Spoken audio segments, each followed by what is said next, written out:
प्रियो परमेश्वर के वचन में दाऊद महाराजा लिखता है, जब लोगों ने मुझसे कहा आओ हम यहोवा के भवन की ओर चलें, तब मैं हर्षित और आनंदित हुआ। आज आप लोगों ने इस पवित्र सोमवार के दिन को पवित्र मानते हुए बड़े आनंद के साथ परमेश्वर की महिमा करने के लिए यहाँ उपस्थित हुए। आप सबों की उपस्थिति के लिए मैं परमेश्वर पिता को और आप सबों को धन्यवाद देता हूं।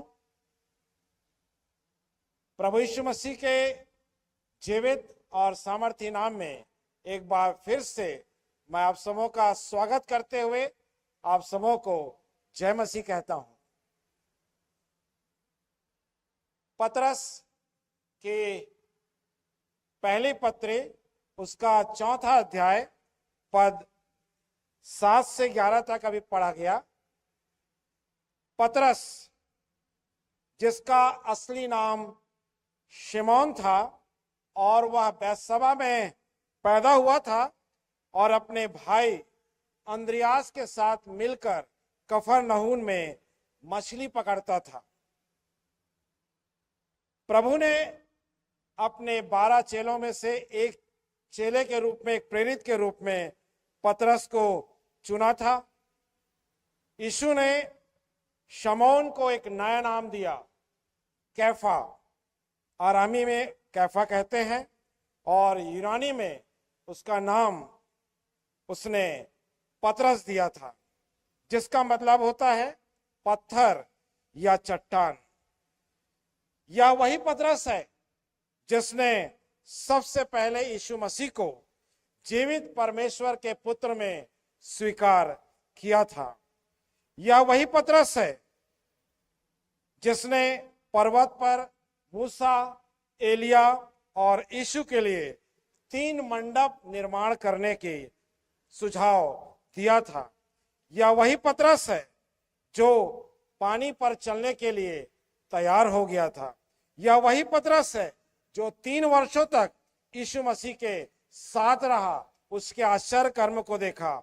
और यह वही पतरस है जिसके बारे में यीशु मसीह ये कहते हैं, तू पतरस है और इस चट्टान पर मैं अपनी कलीसिया बनाऊंगा और अधोलोक के फाटक उस पर प्रबल ना होंगे।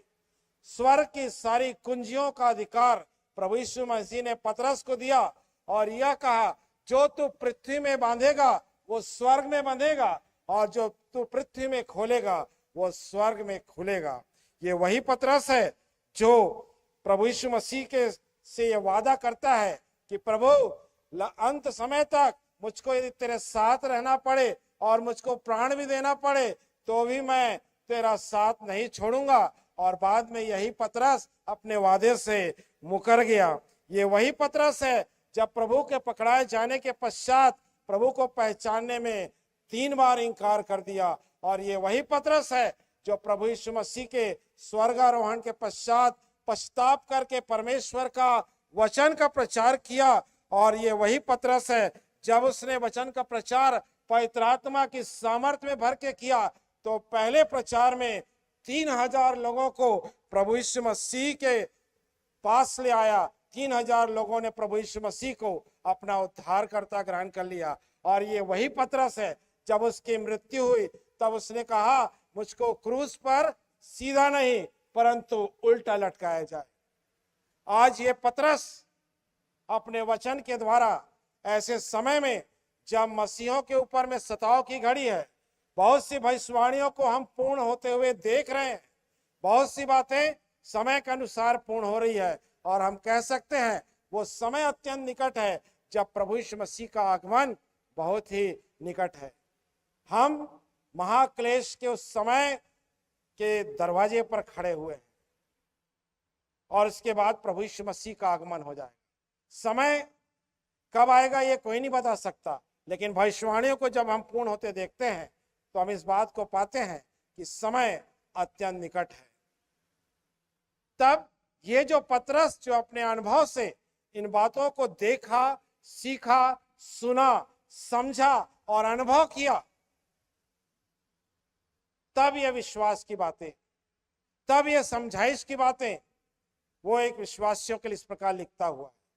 तो आज हम थोड़ी देर मनन करेंगे इस विषय पर कि एक विश्वासी के लिए, एक प्रभु के जन के लिए, एक प्रभु के भक्त के लिए, एक प्रभु के लोग के लिए पतरस की क्या समझाइश है, पतरस क्या सुझाव देता है, क्या एडवाइस देता है, क्या गाइडलाइन देता है।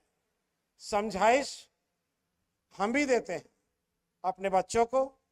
जब बच्चा पहली बार स्कूल जाता है या घर से बाहर निकलता है तो माता पिता होने के नाते, घर के बुजुर्ग होने के नाते बहुत से समझाइश हम उसको देते हैं कि बेटा मार्ग में सीधे जाना, सीधा स्कूल जाना, समय पर टिफिन कर लेना, इधर उधर किसी अननोन पर्सन से बात नहीं करना और छुट्टी हो जाएगी तो सीधा घर आ जाना। ये माता पिता होने के कारण एक समझाइश की बात हम उनको देते हैं। जब हमारे बच्चे घर से बाहर निकलते हैं, ट्रेनिंग में जाते हैं या काम करने जाते हैं तो फिर हम उन्हें समझाइश की बातें देते हैं।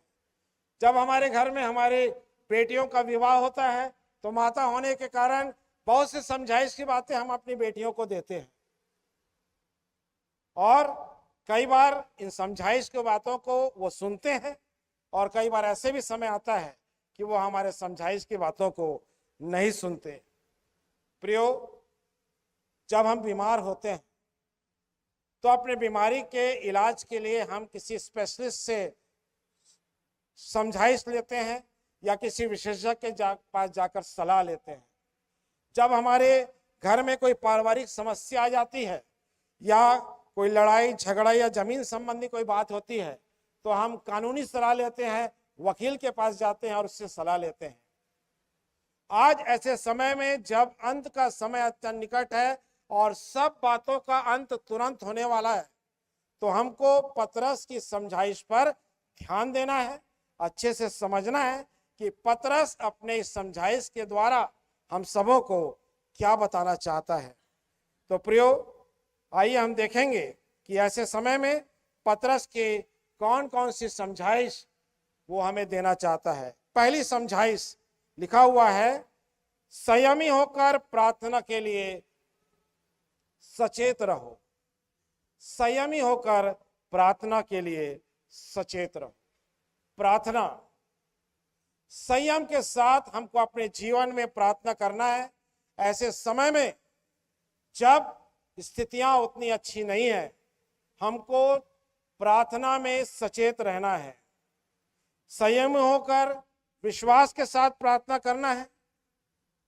और प्रार्थना के लिए हमारे जो मुख्य आदर्श हैं वो है प्रभु यीशु मसीह, जो जीवन की हर परिस्थितियों में परमेश्वर को धन्यवाद देते हुए परमेश्वर से वो प्रार्थना करते रहे और परमेश्वर प्रभु यीशु मसीह की प्रार्थना को सुनते रहे। प्रभु यीशु मसीह सामूहिक प्रार्थना के साथ साथ व्यक्तिगत प्रार्थना को ज्यादा महत्व देते थे और जब भी उनको समय मिलता था वो चेलों के बीच से अलग हटकर एकांत में जाकर अपने पिता से व्यक्तिगत रूप से प्रार्थना करते थे। आवश्यकता है ऐसे समय में भी हम व्यक्तिगत रूप से अपने परमेश्वर से प्रार्थना करें, विश्वास के साथ प्रार्थना करें। समय बहुत विपरीत है। शैतान गरजने वाले सिंह के नाई घूम रहा है कि कब किसको पकड़े और फाड़ खाए। समय है प्रार्थना का। दानियल के सामने भी एक घड़ी थी। जवान सिंहों के मान में वो डाल दिया, भूखे सिंहों के मान में वो डाल दिया गया, लेकिन प्रार्थना के द्वारा परमेश्वर ने उस भूखे सिंहों के मुंह को बंद कर दिया। आज शैतान गरजने वाले सिंह के नाई हम सबों को ढूंढता है कि कब हमको पकड़े और फाड़ खाए। जरूरत है हम प्रार्थना करें। जो परमेश्वर दानियल की प्रार्थना को सुनकर भूखे सिंह के मुंह को बंद कर सकता है, वो हमारी प्रार्थना को सुनकर अवश्य ही हमको शैतान रूपी सिंह से बचाएगा। आवश्यकता है ऐसे समय में हम संयमित होकर प्रार्थना में सचेत रहें, नम्रता और दीनता के साथ परमेश्वर से प्रार्थना करें, विश्वास के साथ हम परमेश्वर से प्रार्थना करें। विश्वास जीवन का सबसे बड़ा खजाना है प्रियो, इसके बगैर ना तो प्रेम संभव है और ना ही प्रार्थना है। जो काम हम नहीं कर सकते वो काम प्रार्थना कर सकता है। इसलिए चिंता नहीं परंतु विश्वास की प्रार्थना करें। प्रियो, हम अपने नहीं परंतु प्रभु के उन दासों के लिए निरंतर प्रार्थना करें जो इस समय सताव, मुसीबत, दुख, तकलीफ में गुजर रहे हैं। पवित्र धर्मशास्त्र में हम देखें कि विश्वासी लोग कैसे, जब उनके अगुवे बंदीगिरी में रहते थे तो विश्वासी लोग लौ लगाकर प्रार्थना में लौलीन रहा करते थे। आज हमारे लिए ये समय है कि जब हमारे अगुवे सताए जाते हैं, परेशान होते हैं, कोर्ट कचहरी में घसीटे जाते हैं, तो हम सबों का ये दायित्व है कि कलीसिया होकर हम संयमी होकर प्रार्थना में लौलीन रहें। प्रार्थना और विश्वास प्रियो दोनों अदृश्य हैं परंतु दोनों में इतनी ताकत है, ये नामुमकिन को मुमकिन बना देती है और असंभव को संभव बना देती है। प्रियो, धर्मी जन की प्रार्थना, विश्वास की प्रार्थना सारे बंधन को तोड़ देती है।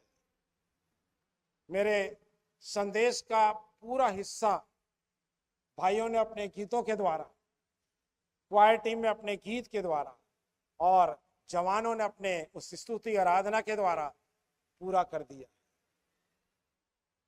प्रेयर है तो पावर है, उस पावर का आप इस्तेमाल कीजिए। परमेश्वर ने आपको वो शक्ति दी है, प्रार्थना करने की शक्ति दी है। आप प्रार्थना करते रहिए। प्रभु कहते हैं, हे मेरे बेटे, हे मेरी बेटी, प्रार्थना तो कर, हालात बदलने के लिए मैं तैयार हूं। इसलिए प्रियो, हम अपने जीवन में संयमी होकर प्रार्थना करते रहें और सचेत रहें। रोमियो उसका 12वां अध्याय पद 12 में लिखा हुआ है, आशा में आनंदित रहो, क्लेश में स्थिर रहो और नित्य प्रार्थना में लगे रहो। निरंतर प्रार्थना में हमें लगे रहना है। उठते, बैठते, चलते फिरते जो भी काम हम करते हैं, हम अपने ध्यान से, अपने मन से हम परमेश्वर से प्रार्थना करते रहें, निरंतर प्रार्थना करते रहें। यह है पतरस की पहली समझाइश एक विश्वासी के लिए। दूसरी बात यदि हम देखें तो हम दूसरी समझाइश है, उसके पहले मैं एक पद पढ़ना चाहूंगा। दूसरा तीमुथियुस उसका 3 अध्याय पद 1 से 5 में लिखा हुआ है, अंतिम दिनों में कठिन समय आएंगे क्योंकि मनुष्य अपस्वार्थी, लोभी, डींगमार, अभिमानी, माता पिता का आज्ञा टालने वाले, क्षमा रहित, दोष लगाने वाले, असंयमी और प्रेम रहित रहेंगे। अंतिम दिनों में इस प्रकार के लोग रहेंगे। ऐसे समय में पतरस की दूसरी समझाइश, एक दूसरे से अधिक प्रेम करो। एक दूसरे से प्रेम तो करना है, लेकिन अंत के समय में हमको एक दूसरे से अधिक प्रेम करना है। क्यों? क्योंकि वचन में लिखा हुआ है परमेश्वर प्रेम है। परमेश्वर ने अपने उस अद्भुत प्रेम को, परमेश्वर ने अपने उस अगापे प्रेम को, जो उसने संपूर्ण मानव जाति पर प्रभु यीशु मसीह को भेजकर प्रकट किया, और उसी प्रेम में हमको बने रहना है और एक दूसरे से ऐसे समय में अधिक प्रेम करना है। वचन में लिखा हुआ है आशा, विश्वास, प्रेम, ये तीनों स्थायी है, पर इनमें सबसे बड़ा प्रेम है। आत्मा के 9 फलों में सबसे पहला फल जो है वो है प्रेम। और इसलिए पतरस लिखता है कि अंत के समय में हम एक दूसरे से अधिक प्रेम करें, क्योंकि प्रेम अनेक पापों को ढांप देता है। जिस प्रकार परमेश्वर ने अपने प्रेम को प्रकट करते हुए हमारे जीवन के समस्त पापों को अपने ऊपर ले लिया प्रभु यीशु मसीह के द्वारा, उसी प्रकार यदि हम प्रेम करते हैं तो प्रेम भी अनेक पापों को ढांप देता है। जहां प्रेम है वहां क्षमा है, जहां प्रेम है वहां एकता है, जहां एकता है वहां शक्ति है, सामर्थ्य है, शांति है, और जहां शांति है वहां सुख और समृद्धि है। यह है प्रेम की महत्ता। प्रियो, सो अपने जीवन में एक दूसरे से अधिक प्रेम करें। प्रियो, खाली हाथ आए थे, खाली हाथ ही जाना है। खाली हाथ आए थे, खाली हाथ ही जाना है। प्रेम से रहकर सबसे अच्छा रिश्ता निभाना है। हमारा प्रेम निष्कपट हो, हमारा प्रेम पवित्र हो। सो ऐसे समय में ये पतरस की दूसरी समझाइश है कि हम एक दूसरे से अधिक प्रेम करें। पतरस की तीसरी समझाइश जो हम समूह के लिए है, बिना कुड़कुड़ाए एक दूसरे का अतिथि सत्कार करो। अतिथि सत्कार तो हम करते हैं, लेकिन वचन के द्वारा ये समझाइश हमको दी जाती है कि बिना कुड़कुड़ाए एक दूसरे का अतिथि सत्कार करो। मेहमान नवाजी, पहुनाई करना परमेश्वर की ओर से एक वरदान है, और जब ये वरदान हमको मिला है तो बिना कुड़कुड़ाए हमको अतिथि सत्कार करना है। आज परिवारों में, समाज में बहुत ही विकट स्थिति है। यदि बिना बताए कोई मेहमान आ जाए तो घर का माहौल खराब हो जाता है, और हम कह बैठते हैं आने से पहले कम से कम एक फोन कर देना था, हम तैयारी करके रहे। प्रियो, अतिथि का मतलब मेहमान का मतलब होता है अतिथि, जिसके आने की तिथि नहीं मालूम। ये पुराने समय की बात है जब लोग अपने घर के द्वार को खोल के रखते थे, और जब भी खाना बनाते थे तो एक व्यक्ति का भोजन ज्यादा बनाते थे। यदि कोई आ जाए तो हम उसको खाना खिलाएं। ऐसे समय में जब अंत का समय निकट है, पतरस की ये समझाइश है कि अतिथि सत्कार करने में बिना कुड़कुड़ाए एक दूसरे का अतिथि सत्कार करो।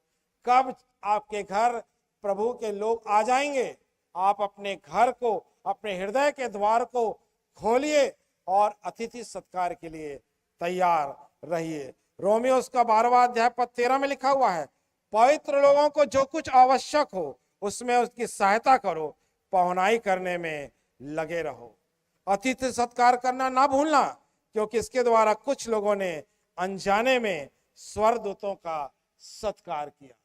सो हमारा जीवन अतिथि सत्कार से भरा हुआ जीवन होना चाहिए, और हम बिना कुड़कुड़ाए, बिना बुड़बुड़ाए, बिना कुछ किए एक दूसरे का अतिथि सत्कार हम करते रहें।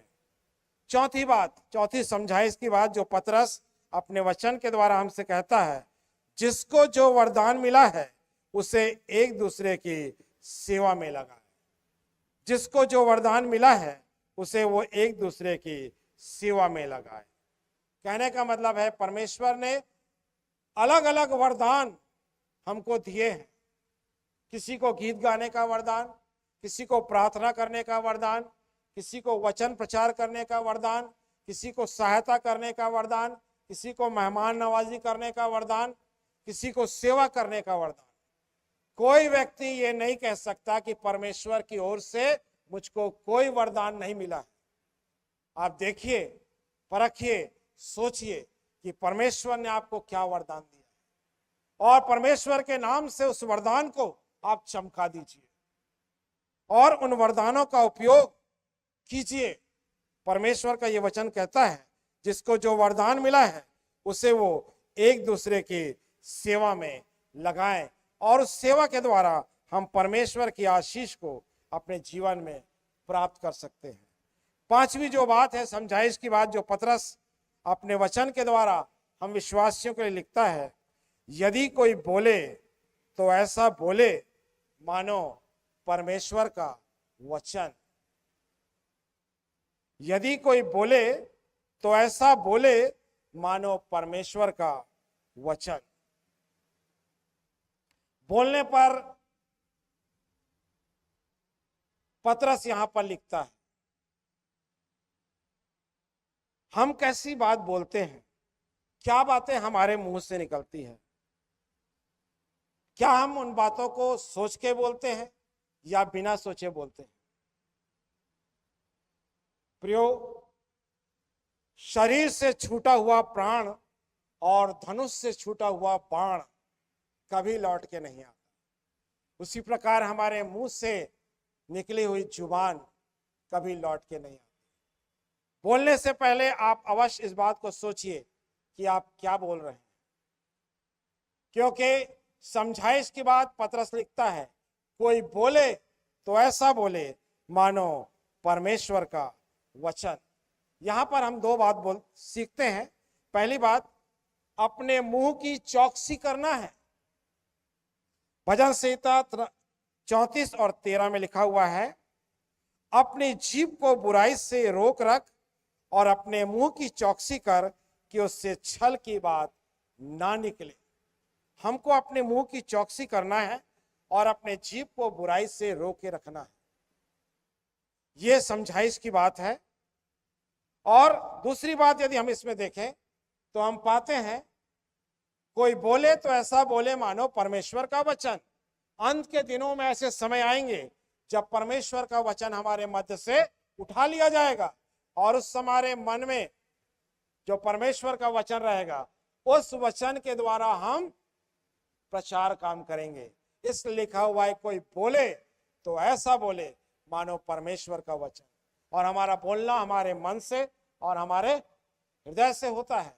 इसलिए परमेश्वर के वचन को अपने मन में, अपने हृदय में अधिकाई से बसने दो, ताकि अंत के समय में कोई बोले तो ऐसा बोले मानो परमेश्वर का वचन। इसलिए प्रियो, हमको अपने वचन जो हम बोलते हैं उसमें चौकसी रखना है, क्योंकि परमेश्वर का वचन सत्य होता है। परमेश्वर का वचन पथ प्रदर्शक होता है। तो हमारे वचन हाँ की हाँ हो या ना की ना हो, जब भी बोले सत्य बोले और परमेश्वर की महिमा के लिए बोले, दूसरों के उन्नति के लिए बोले, क्योंकि परमेश्वर का वचन दूसरों की उन्नति का कारण होता है। नीति वचन उसका 15 और 1 में लिखा हुआ है, कोमल उत्तर सुनने से गुस्सा ठंडा हो जाता है, परंतु कटु वचन से क्रोध भड़क उठता है। कोमल वचन सुनने से गुस्सा ठंडा होता है। धीमा बोले, स्पष्ट बोले, प्रेम से बोले और सोच के बोले, क्योंकि प्रियो, मधुर वचन है औषधि, कटु वचन है तीर। और परमेश्वर का वचन ही हमको बताता है कि हमको अपने वचन पर ध्यान देना है और सदैव कोमल उत्तर से हमको जवाब देना है, क्योंकि कोमल उत्तर सुनने से गुस्सा ठंडा हो जाता है। प्रियो, पानी और वाणी दोनों में छवि नजर आती है। यदि पानी साफ हो तो हमारा चित्र नजर आता है, और यदि हमारी वाणी साफ हो तो हमारा चरित्र नजर आता है। इसलिए अपने वाणी के प्रति सदैव सचेत रहें। सो प्रियो, अच्छा सोचिए, अच्छा बोलिए, अच्छा कीजिए, क्योंकि ये याद रखिए, ये सब कुछ आपके पास वापस लौट के आएगा। इसलिए पतरस की ये समझाइश है, यदि कोई बोले तो ऐसा बोले मानो परमेश्वर का वचन। छठी बात यदि हम देखें, जो समझाइश की बात है, वहां लिखा हुआ है, यदि सेवा करें तो उस शक्ति से करें जो परमेश्वर देता है। परमेश्वर ने सबको शक्ति, सामर्थ, ज्ञान, बुद्धि, धन, प्रतिष्ठा दिया हुआ है। हम उनके द्वारा परमेश्वर की सेवा करें। जिसको अधिक मिला है वो अधिक, जिसको कम मिला है यथाशक्ति उस शक्ति के अंतर्गत उसको करना है। हमको अपनी तुलना दूसरे से नहीं करनी है कि दूसरा क्या कर रहा है, कितनी सेवा कर रहा है। परमेश्वर ने यदि शक्ति हमको दी है तो उस शक्ति के अनुसार हमको भक्ति भी करना है और उसके अनुसार सेवा करना है। प्रभु यीशु मसीह जब इस संसार में आए तो उन्होंने प्रारंभ से ही सेवा कार्य में लग गए थे। सो प्रिय, हमको भी अपने जीवन काल में अनाथों का, कंगालों का, विधवाओं की सुधि लेना है, भूखों को खाना खिलाना है, बीमारों की सुधि लेना है, दीन दुखियों की सेवा करना है और वचन का प्रचार करना है। जितनी शक्ति परमेश्वर ने हमको दी है उस शक्ति के अनुसार हमको सेवा करना है। मसीह जीवन के 4 आधार हैं। पहला आधार परमेश्वर की महिमा करना, दूसरा आधार प्रार्थना करना, तीसरा आधार एक दूसरे से प्रेम करना और चौथी बात, एक दूसरे की सेवा करना। आत्मिक सेवा के बारे में यदि हम देखें तो पाते हैं रोमियो उसका 12वां अध्याय पद 1 में लिखा हुआ है, इसलिए हे भाइयों, मैं तुमसे परमेश्वर की दया स्मरण दिलाकर विनती करता हूं कि अपने शरीरों को जीवित और पवित्र और परमेश्वर को भावता हुआ बलिदान करके चढ़ाओ, यही तुम्हारी आत्मिक सेवा है। इन सेवाओं के साथ साथ अपने शरीर के द्वारा जो परमेश्वर के स्वरूप और समानता में बनाया गया है, जो परमेश्वर का मंदिर है, इसके द्वारा भी हमको परमेश्वर को भावता हुआ बलिदान करके अपने इस जीवन को समर्पित करना है और अपने शरीर को जीवित और पवित्र रखते हुए हमको परमेश्वर की आत्मिक सेवा करना है। और सातवीं और अंतिम बात पतरस यहां पर समझाइश के रूप में लिखता है, सब बातों में जो 6 बातें हमने देखी, संयमी होकर प्रार्थना के लिए सचेत रहें, एक दूसरे से अधिक प्रेम करें, बिना कुड़कुड़ाए अतिथि सत्कार करें, वरदानों को दूसरे के सेवा में लगाएं, अपने वचन के प्रति सचेत रहें, पूरी शक्ति और भक्ति से सेवा करें। इन सारी बातों के द्वारा मसीह के द्वारा परमेश्वर की महिमा हो। सारे काम करने के द्वारा हमारी महिमा नहीं, परंतु इन 6 बातों के द्वारा केवल और केवल मसीह के द्वारा परमेश्वर की महिमा हो। तो अंत के दिनों में जब सब बातों का अंत तुरंत होने वाला है, एक विश्वासी के लिए, एक भक्त जन के लिए, एक प्रभु के लोग के लिए पतरस की ये समझाइश है प्रियो। सो मेरा यह निवेदन है कि आप पतरस की समझाइश को अच्छे से समझें, सीखें और समझकर अपने जीवन में उपयोग में लाएं। प्रियो, समझ को समझ के समझना भी एक प्रकार की समझ है, इसलिए पतरस की समझाइश को समझें, समझकर उसे इंप्लीमेंट लाएं और इंप्लीमेंट करने के बाद परमेश्वर की महिमा करते रहें। परमेश्वर करे इन वचनों के द्वारा आप सबों को और मुझे बहुतायत की आशीष मिले। आइए अपने सिरों को झुकाएं, प्रार्थना करेंगे। सेनाओं के यहोवा पवित्र पवित्र परमेश्वर पिता, धन्यवाद के साथ एक बार फिर से हम सब आपके चरणों के पास में आते हैं। पिता परमेश्वर, धन्यवाद देते हैं आपके जीवित और पवित्र वचन के लिए। पिता परमेश्वर, धन्यवाद देते हैं वचन के प्रचार करने में आपने मेरी सहायता की और सुनने में आपने अपने लोगों की सहायता की। आपके नाम का धन्यवाद करते हैं। पिता परमेश्वर, इन वचनों को सिर्फ सुनने वाले नहीं, परंतु आपके जीवित पवित्र वचन में आपके दास पतरस के द्वारा जो समझाइश की बातें एक विश्वासी के लिए लिखी गई है, उन बातों को हम समझ सके परमेश्वर पिता, और समझकर आपकी आज्ञाकारिता के अनुसार हम जीवन जीने वाले हो सके। हम सबों की सहायता करें, अगुवाई प्रदान करें, अपने धर्म दाना से संभालें और आशीषित करें, और हर विषम परिस्थितियों में आप हमें संभालते रहें। प्रार्थना निवेदन उद्धारकर्ता प्रभु यीशु मसीह के नाम से मांग लेता हूं। दया करके सुनिए और ग्रहण करें। आमीन।